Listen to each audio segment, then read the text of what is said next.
Shang-Chi e a Lenda dos 10 Anéis é um filmaço, mas eu prometi que eu iria responder perguntas com spoiler do filme aqui. Então, vocês mandaram as perguntas lá na aba comunidade do canal e agora eu vou responder todas elas sem deixar nada de fora. Todos os spoilers de Shang-Chi que vocês podem imaginar, vamos responder aqui nesse vídeo. Olá, como vai? Tudo bem? Eu sou o Miguel Loquia e é o seguinte, eu separei 10 perguntas daquelas dúvidas que vocês deixaram lá na aba comunidade do canal e eu ignorei, eu deixei um pouco de lado as perguntas que são mais específicas sobre as cenas pós-créditos, porque eu já disse que eu quero fazer um vídeo conversando sobre as cenas pós-créditos e o que elas podem significar para o futuro da Marvel aqui. Esse vídeo vai sair ainda, mas aqui eu vou responder perguntas sobre o filme em si, então se segura aí para spoiler. A primeira pergunta é: quais os personagens surpresa além do Wong e o Abominável? Bom, a gente já sabia nos trailers que o Wong e o Abominável iriam aparecer nesse filme aí. Mas além deles dois, quem aparece também é o Ben Kingsley, interpretando o Trevor, que é aquele ator que apareceu em Homem de Ferro 3, interpretando o Mandarim. Pois bem, ele aparece como uma piada, é um baita alívio cômico nesse filme, que eu achei muito engraçado particularmente. Ele chega ali, ele tava preso lá, numa masmorra do Mandarim, e é isso. E aí ele fica acompanhando os heróis de certa forma. Eu achei muito engraçado a participação dele. E é um bom desfecho também, é uma boa justificativa, já que a Organização dos 10 Anéis, ou melhor, uma Organização dos 10 Anéis falsa, foi apresentada em Homem de Ferro 3 e agora que a Organização dos 10 Anéis original apareceu, eles precisam, justificar por que aquela versão falsa lá existiu antes.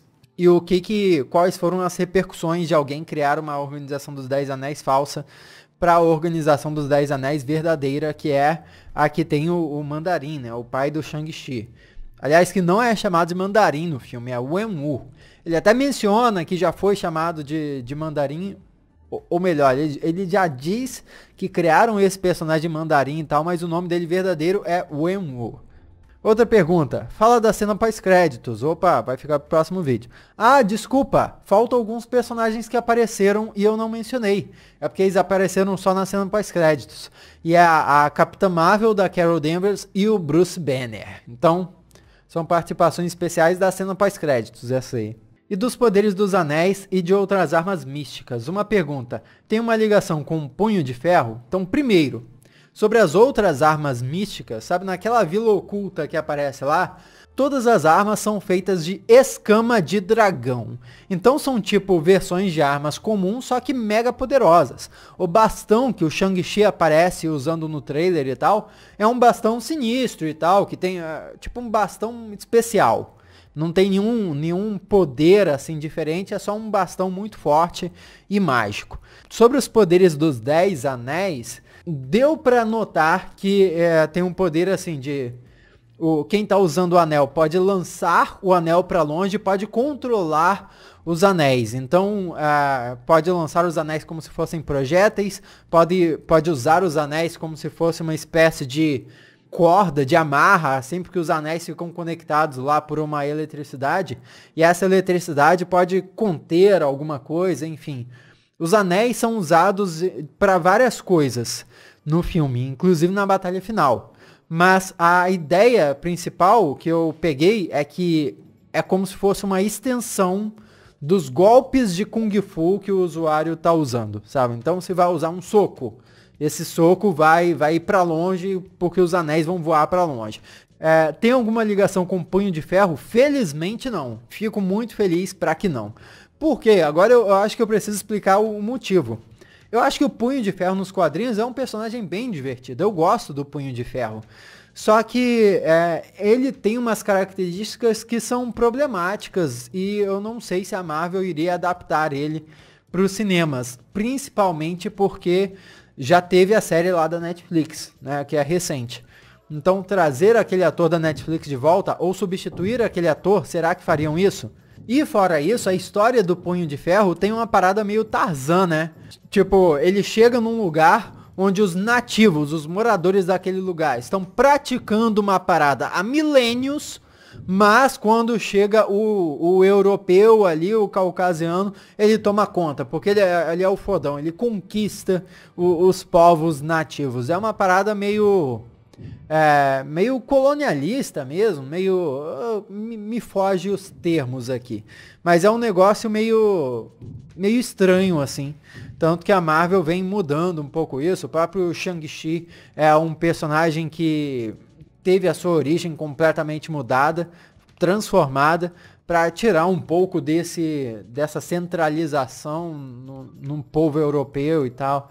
Enfim, trazer mais diversidade, trazer pessoas de diferentes áreas do mundo para serem super-herói. Eu não sei se o Punho de Ferro vai ser trazido de volta tão cedo e felizmente não trouxeram o Punho de Ferro de volta no filme do Shang-Chi. Pelo contrário, parece até que o Shang-Chi é uma espécie do Punho de Ferro do universo cinematográfico da Marvel. Não só pelos poderes com os quais ele acaba o filme, porque ele acaba o filme... Baita spoiler aqui, ele acaba o filme com os 10 Anéis. Então ele tem um poder dos 10 Anéis no final. E também tem a Vila Secreta lá, a Vila Oculta, aquele lugar lá, que é Talô o nome, se eu não me engano. São alguns elementos que são das histórias do Punho de Ferro. E eu achei que ficou bem interessante, honestamente, tirando fora essa parte dos bastidores, do ponto de vista de história, ficou bem legal. Foi uma excelente adaptação do meu ponto de vista. O plot twist da luta com o pai dele é realmente o Mandarim, o Wenwu, chamado de Wenwu no filme, se revelar o antigo dragão alienígena portador dos 10 Anéis. Na hora que o Shang tá voando, dá pra ver que ele está lutando como um dragão. Pois bem, o pai do Shang-Chi é um cara normal. É um cara que há muito tempo atrás, aí que tá, o Wenwu de fato ele é imortal por causa dos 10 Anéis. Então ele tá há milênio ou mais atuando nos bastidores aí, conquistando o mundo com o poder dos 10 Anéis. Então ele é simplesmente um cara que encontrou os 10 Anéis. Uma coisa intrigante é que não é revelada a origem dos 10 Anéis no filme. Isso é uma coisa que eu fiquei até pensando, caracas, não abordaram a origem dos 10 Anéis, não contaram como o Wenwu encontrou os 10 Anéis. Então isso é uma baita história para ser explorada em filmes futuros do Shang-Chi. E aí chega a cena pós-créditos que aborda isso. A cena pós-créditos indica que os 10 Anéis estão fazendo uma parada diferente ali, que tem a ver com a origem misteriosa desses artefatos. Mas eu vou comentar sobre isso melhor em outro vídeo. Agora, sobre o dragão, aí é que tá. Existem 2 dragões, tipo um dragão do bem e um dragão do mal. Então o Shang-Chi em determinado momento luta contra o dragão do mal. É isso que apareceu no trailer. E por isso que eu comentei no meu vídeo sem spoilers que é épico, que é uma porradaria épica. Porque Shang-Chi luta contra o pai dele, mas aquele não é o fim. Depois de lutar contra o pai, ele tem que enfrentar um baita de um dragão. Tenso demais, tenso demais. Próxima pergunta. Quero saber em que exato momento se passa a história e quem sumiu no estalo de dedos do Thanos. Então, isso aqui fica muito vago. O que fica claro pra gente é que é um filme que se passa antes de Homem-Aranha Longe de Casa e depois de Vingadores Ultimato, né? Depois que todo mundo voltou. A impressão que eu tive é que faz algum tempo depois que todo mundo voltou. Então, você vê assim, a sociedade já tá meio que recuperada, sabe? Foram alguns meses depois do trauma, do retorno de todo mundo em Ultimato. Agora, quem sumiu no estalar de dedos do Thanos também não é dito. Até onde a gente sabe, o próprio Shang-Chi pode ter desaparecido. Mas a gente não sabe. Talvez não, na verdade, né? Mas enfim, fica muito subjetivo. Eles não tocam em detalhes disso. Até porque o filme, a proposta do filme é contar a história do Shang-Chi. E não servir de glossário, né? Olha aqui, não sei quem desapareceu, não sei quem desapareceu, não sei quem apareceu. Acho que seria mais burocrático, mais chato se eles fizessem isso. Então eles se focam na história e não é tão explicado assim quem desapareceu e quem apareceu.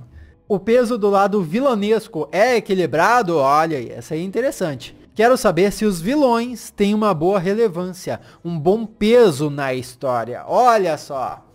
Então, do lado dos vilões, o Wenwu, que é o pai do Shang-Chi, ele é sensacional. Otimamente desenvolvido. Agora, os capangas dele são um pouco menos. Tem o Razor Fist, né, que é o punho de lâmina. É aquele vilão que apareceu no trailer e cortou o ônibus lá, atacou o Shang-Chi no ônibus.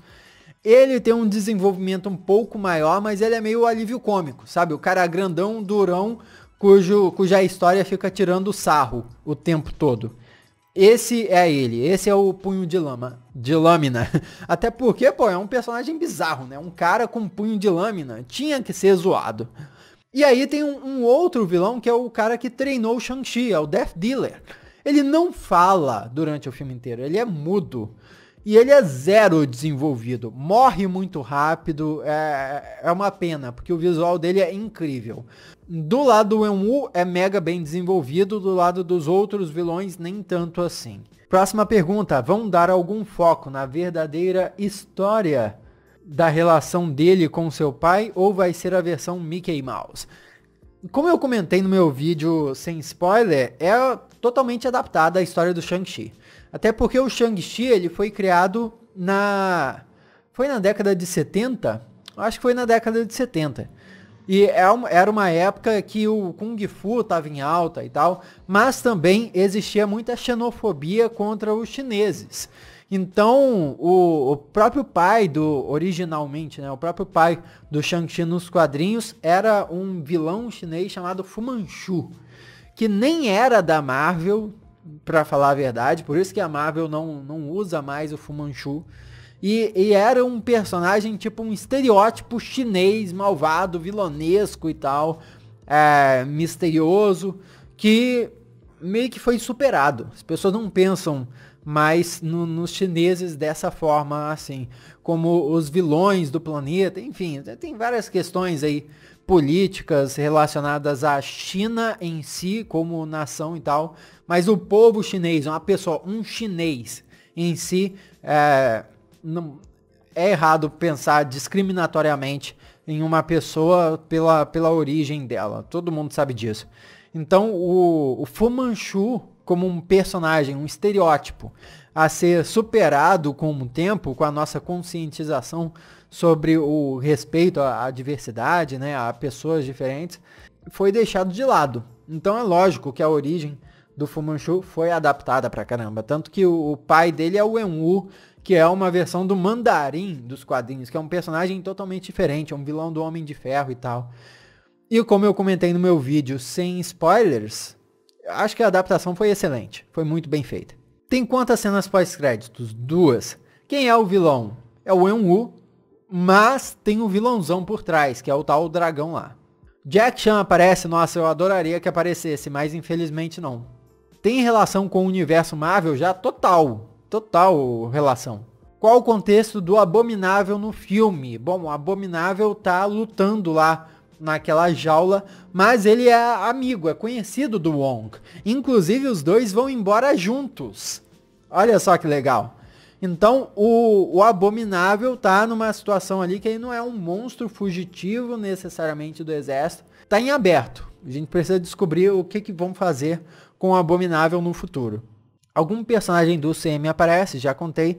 Tem gancho para continuação? Tem, nas cenas pós-créditos. O Wong tá mesmo no filme, lógico. Se puder responder no vídeo, eu vou ficar muito feliz, cara. Acho que eu já respondi. O dragão se comunica de alguma forma? Ele é do mal ou do bem? Conta tudo sobre o dragão. O dragão não fala necessariamente. Nenhum dos dois dragões fala necessariamente. Eles se comunicam. Mais uma forma mais mística e tal. E são dois dragões, como eu bem falei. Um dragão do bem e um dragão do mal. O final do Abominável fica em aberto? Algum gancho para Thunderbolts ou para a série da She-Hulk? O roteiro vazado era real? Pô! Essas perguntas aqui são interessantes. Eu já falei do Abominável, né? Ele vai embora com o Wong. E isso sim pode deixar um gancho para os Thunderbolts, porque, pô, é como se o Abominável tá aí, ele tá na ativa, pô, ele tá aí, perdido, só precisa alguém recrutar ele. E a gente já sabe, é confirmado que ele vai aparecer na série da Mulher Hulk. Então, de fato, esse status, essa situação do Abominável nesse filme vai ser continuada na série da Mulher Hulk. Então, isso é certamente um gancho que foi deixado pra gente explorar mais, pra conhecer mais do personagem no futuro. Inclusive, eu tava até esperando que a Condessa aparecesse, sabe? Aquela que apareceu recrutando o agente americano em Falcão e Soldado Invernal e apareceu recrutando a Yelena Belova na cena pós-créditos do filme da Viúva Negra. Eu esperava que ela aparecesse numa cena pós-créditos, sei lá, recrutando o Abominável, mas não aconteceu. Agora a última pergunta. O roteiro vazado era real? Eu sempre trago aqui no canal alguns roteiros vazados que eu acho que são interessantes. Que não são roteiros, né? Alguém que assistiu o filme ou que leu o roteiro e que conta pra gente mais ou menos o que rolou por lá. E eu trago aqui pro canal porque eu acho bem interessante. Eu acho que no mínimo é uma teoria bem feita. Alguns são tão absurdos que eu nem gosto, sabe? Eu só trago os que eu acho interessante. O do Shang-Chi foi um dos que eu trouxe porque eu achava muito interessante. Mas no fim das contas, assistindo o filme, infelizmente ele não era real. Não era real, era uma teoria bem articulada, bem interessante, mas não se confirmou. O que ainda deixa em aberto. Será que os vazamentos sobre o filme dos Eternos e sobre o filme do Doutor Estranho 2 vão ser confirmados? Esses dois eu acho que nós estamos recebendo mais indícios de que são reais. Ou pelo menos algumas coisas deles são reais, né? Para comparação, teve um enredo vazado, né, uma história vazada de Vingadores Ultimato que acabou se provando verdadeira. Olha aí, o lance dos heróis viajarem no tempo e tal, de ter um salto temporal, isso aí meio que vazou antes. Então, existe a possibilidade de um roteiro vazar antes de verdade. Isso nem sempre acontece, dificilmente acontece, mas como eu disse, eu gosto de trazer, são no mínimo umas teorias bem desenvolvidas. E a gente gosta de teoria aqui, a gente gosta de teorizar. Comenta aqui se você gostaria que eu continuasse a trazer esses supostos roteiros vazados aqui ou não. Aqui do lado já tem outros vídeos para você assistir. Muito obrigado pela sua companhia fenomenal. Eu sou Miguel Loquia. E a gente se vê na próxima.